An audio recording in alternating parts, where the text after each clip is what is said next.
Hello there, welcome to Exclusive on Voice of One Television. My name is Ehigochu Agi. Tonight we have an amazing guest all the way from London.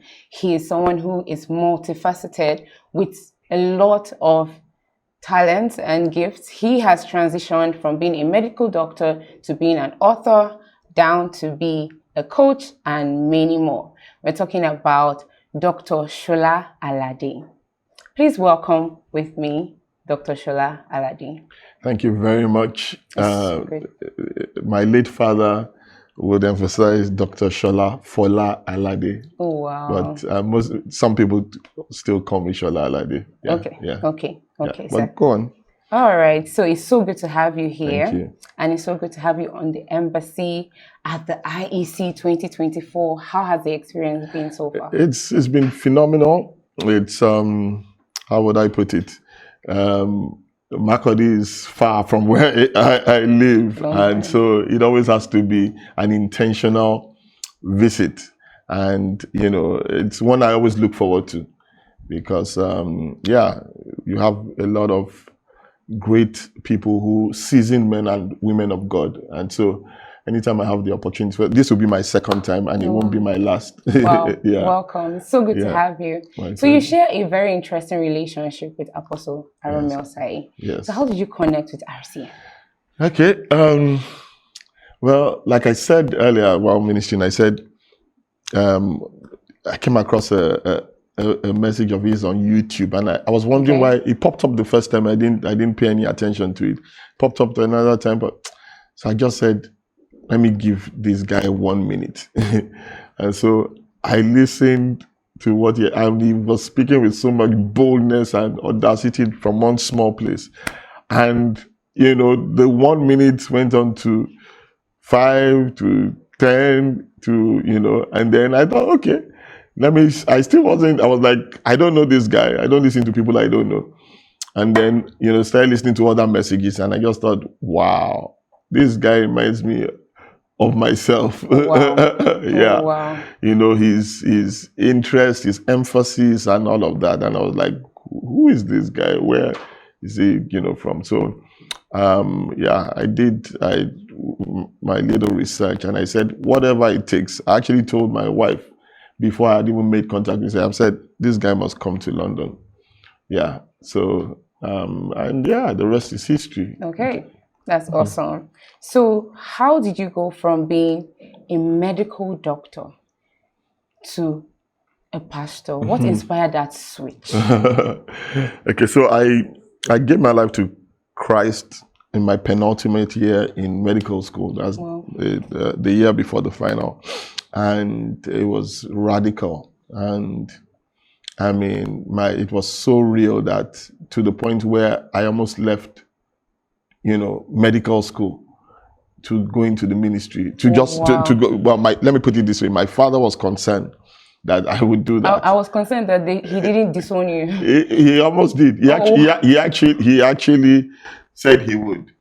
Yeah, but then I insisted. I stuck with it. But then so he now took a different approach and said, "Well, do me a favor. Can you do yourself a favor too?" So how come did your dad not disown you?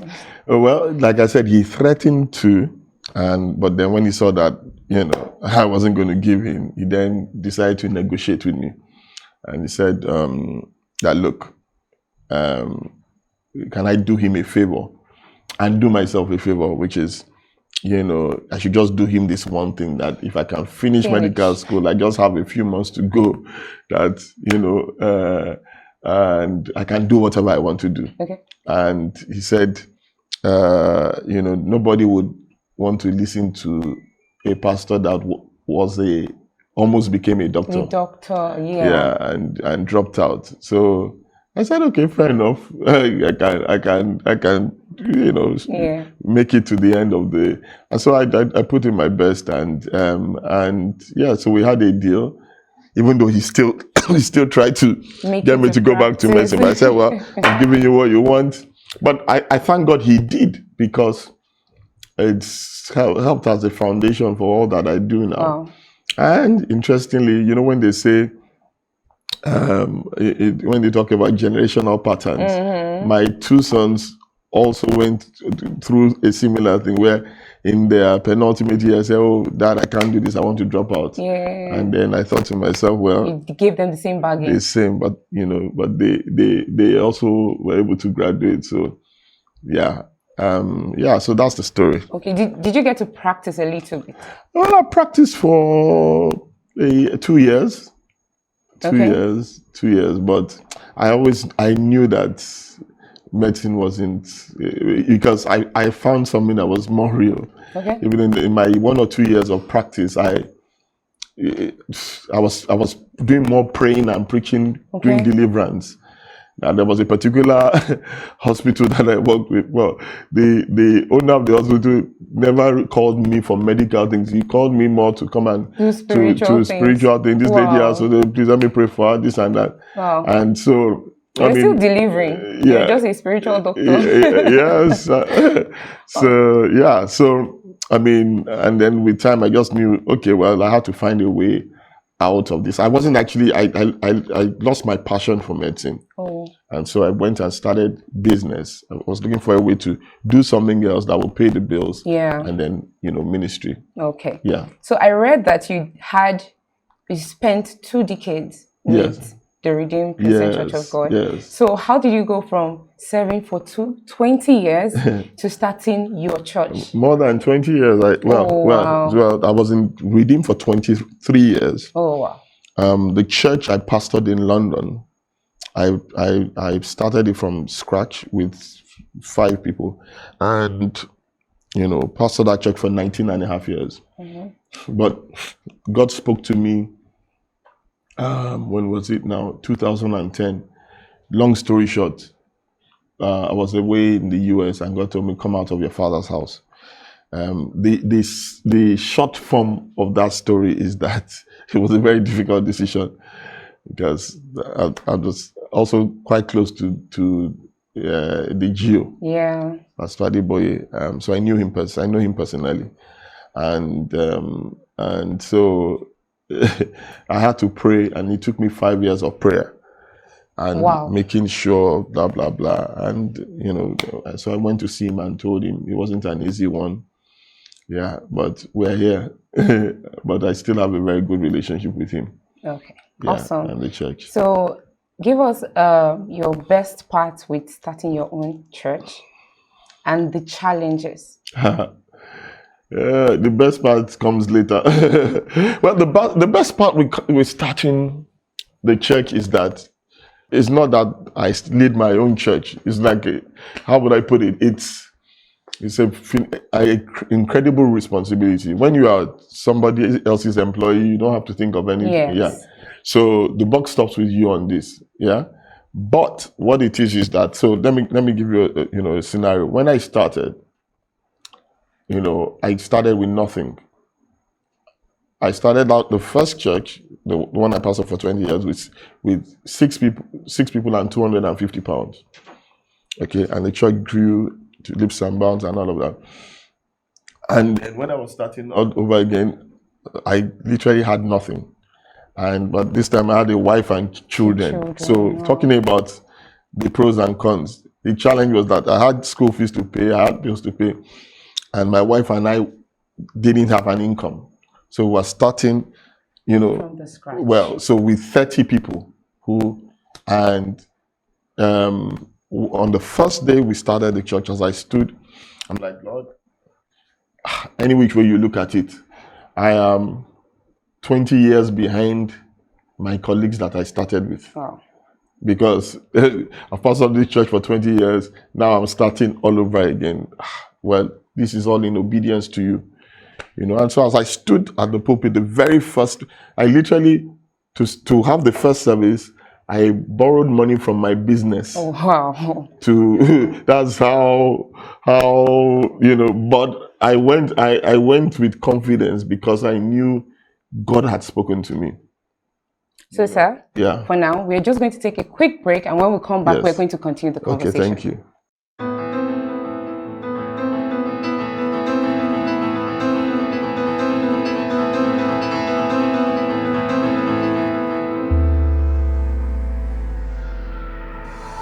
Godword, People move forward by means of astrology, backward by history, upward by religion, downward and inward by science, art, philosophy, and technology. The best direction to take in life, therefore, is Godward.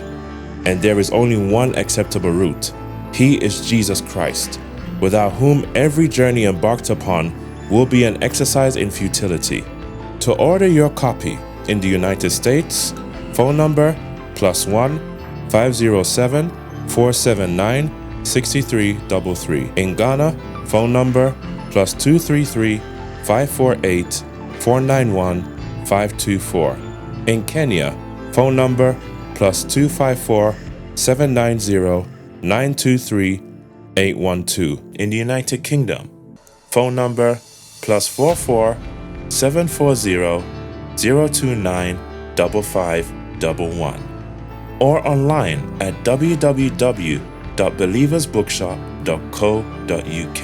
In Nigeria, phone number +234 803 356 9841. For those outside the listed countries above, they can order for both hard and soft copies from Amazon by entering the link below.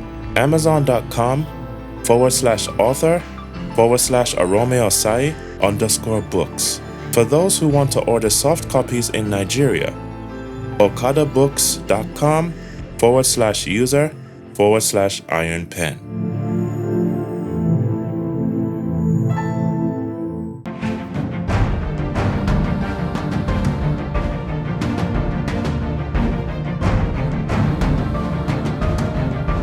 Voice of One Television takes its official cry on satellite with its mantra of striving towards the rebirth of Apostolic Christianity. Its sole aim is to invade every home, systems, structure, 7 continents, 7+ billion persons with the content of Apostolic Christianity, thereby discipling all nations for Christ. And yes, broadcasting on all H265 HD free-to-air decoders. For more information and inquiries, please call +234 9122 61 6226.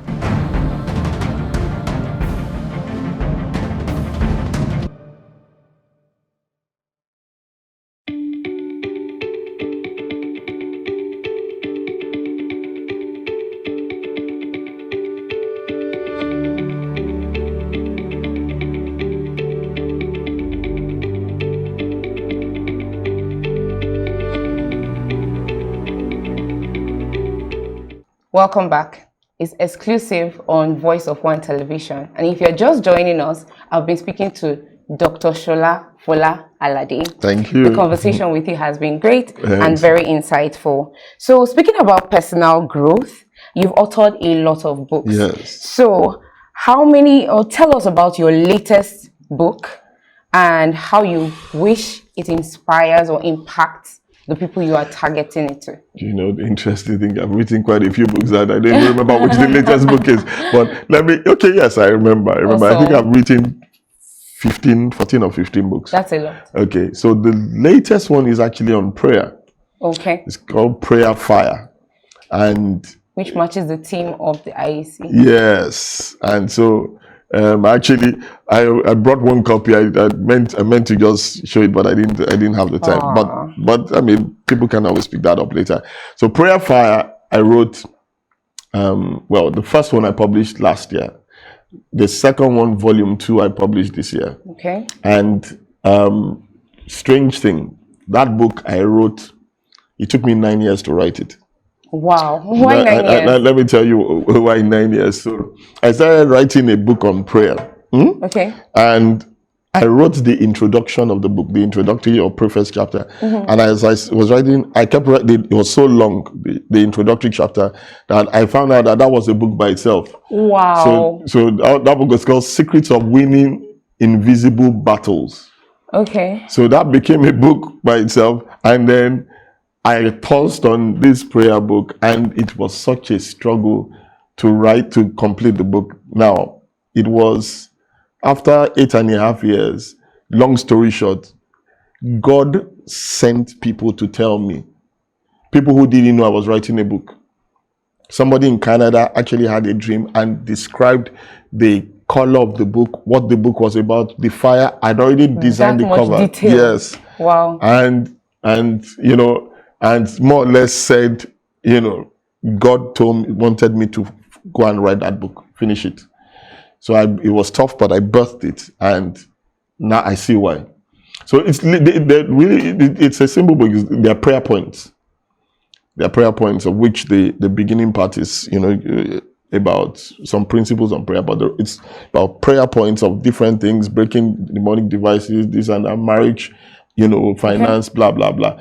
And then there's volume 2, which is basically more prayer points. Okay. Yeah. So talking about prayer, yeah, what would you say to someone who is struggling in their prayer life? Okay. What will I say to them? What I would say is, don't look at prayer like a chore.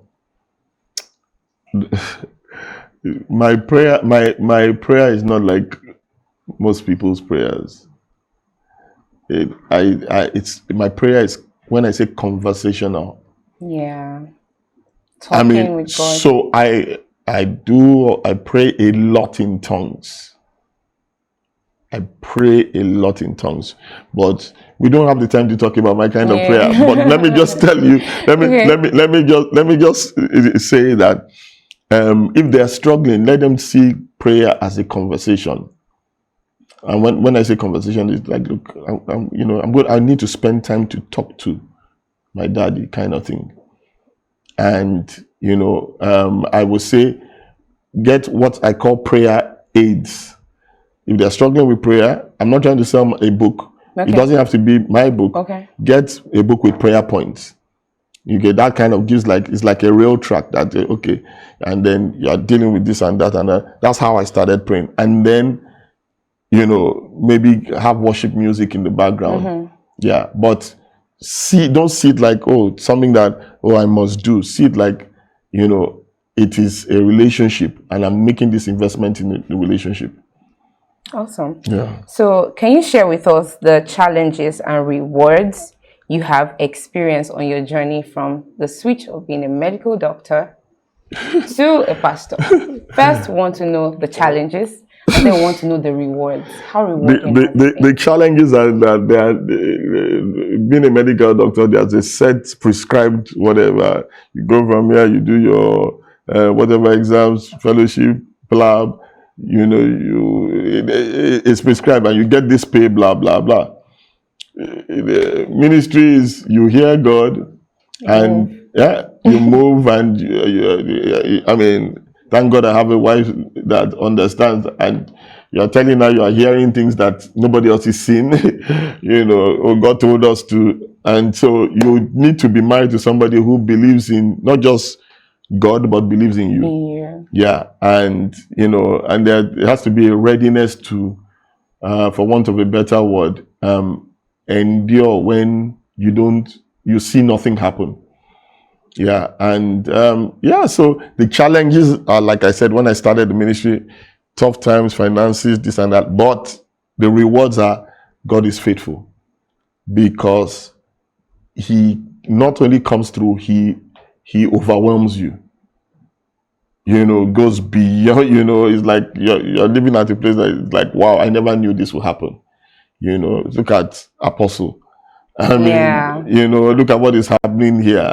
If he kept his job in the petroleum industry, what God is doing, the rewards here totally outweigh whatever he might be doing, might have been in that place. So the same with me. People who were, I was thinking, I'm behind my colleagues, this, that. A number of my friends, my classmates are professors of medicine. Yeah.